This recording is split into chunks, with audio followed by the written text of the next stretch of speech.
ребята, это вторая часть по уходу за котятами. В прошлой серии, вы помните, я говорила, что котят нельзя кормить вискасом до 5 месяцев. Это правда. Котята после того, как они откроют глазки, они становятся очень любопытными и ползают по всей комнате. Нельзя их выпускать.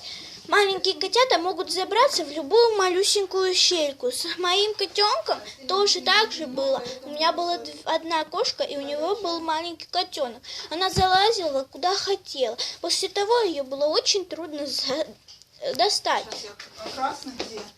Минус котов большой. То, что они лоток не знают. Красный они же маленькие. Мама их приучивает какать и писать где хотите. Вот. До этого они могут свои дела делать по всему дому. Поэтому нужно котят присваивать к улице. Если вы живете в городе, то это очень будет трудно. Придется, когда они уже собираются делать свои дела,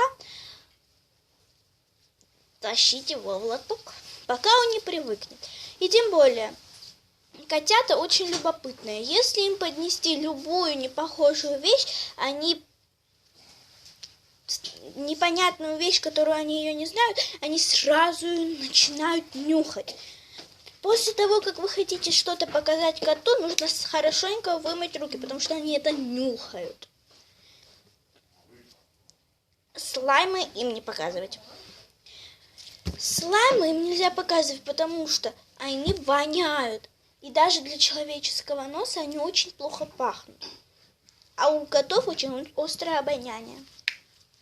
Нельзя также котам давать всякую гадость, которую кушают дети. И нельзя при детских ручках оставлять маленького котенка. Ребенок может запросто задушить кота или еще хуже. У меня был котенок. Папа, когда он уже открыл глазки и стал с мамой бегать, недели 2 его отдали вместе с матерью. Мама начала по всему селу ходить и нашла наш дом, а котенка оставила. Мы живем в селе, в Абхазии. Приезжайте сюда. Тут у нас очень много котят брошенных.